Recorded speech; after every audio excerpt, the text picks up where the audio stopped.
But first, let's talk more about the phone hacking row. The MP who triggered off today's debate, Chris Bryant, joins us now. Mr. Bryant, thank you so much for joining us here on Afternoon Live. Why did you want the debate?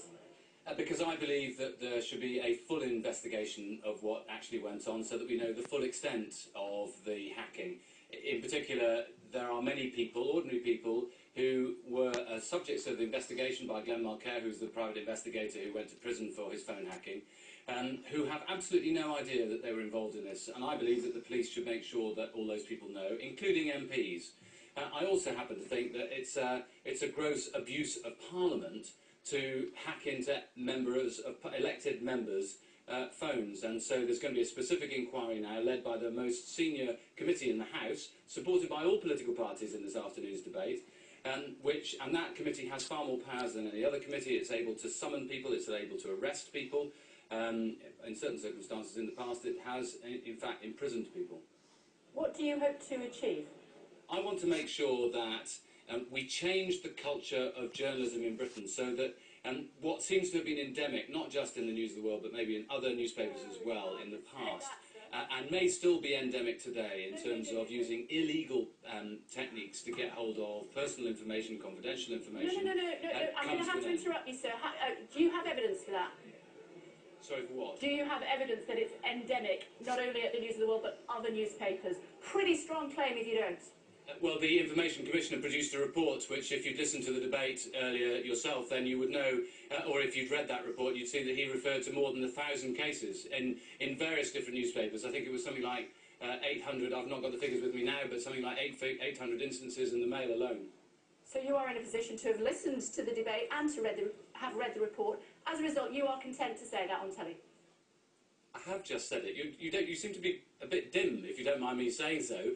The Information Commissioner produced this report several years ago, in 2006, December 2006.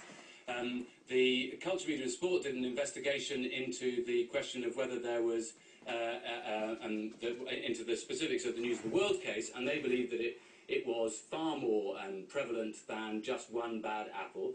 And I'd simply point to the fact that the police have said already that there were 91 people whose PIN numbers were obtained by Mr Mulcair, and some 2,900 other people who were targets of Mr Mulcair. Now, I would say that that is pretty endemic. Given the massive abuse, then, that you feel is in the British media, what would you like to see happen?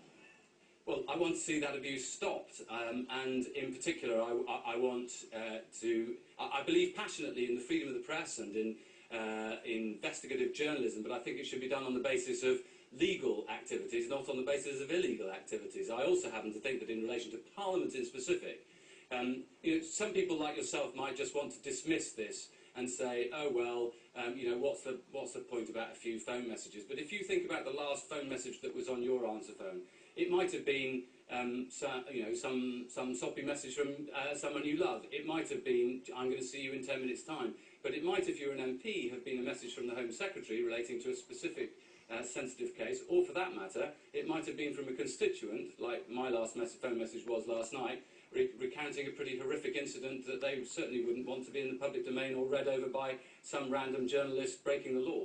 Presumably you changed your PIN, so that wouldn't have happened. No, that's not true. You see, no, look, listen, that is simply untrue. It was nothing to do with PIN numbers in my case. That was the impression that we got from Well, Yates don't of lie VR. then, don't lie. Don't say what you don't know, madam. If Andy Coulson is guilty of phone tapping, and it seems that will eventually, may or may not become the case, what should happen to him? To be honest, I think Andy Coulson is a sideshow in all of this. That's not my interest. I didn't refer to Andy Coulson in the debate at all. But I am now.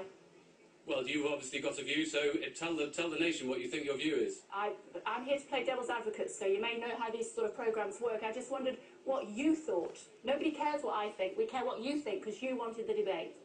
Well, I wanted the debate not to talk about Andy Coulson, as I've already explained. I personally think that it's bizarre that somebody who sat in the Culture, Media and Sports Select Committee in 2003, along with Rebecca Wade, now Rebecca Brooks, who was then editor of the Sun, and when I asked him, have you ever paid police officers for information, which I believe to be a criminal offence because it's suborning a police officer, effectively it's bribery, he said yes, or she said yes, and he agreed that they had.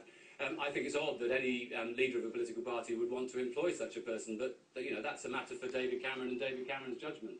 Thank you very much indeed for joining us.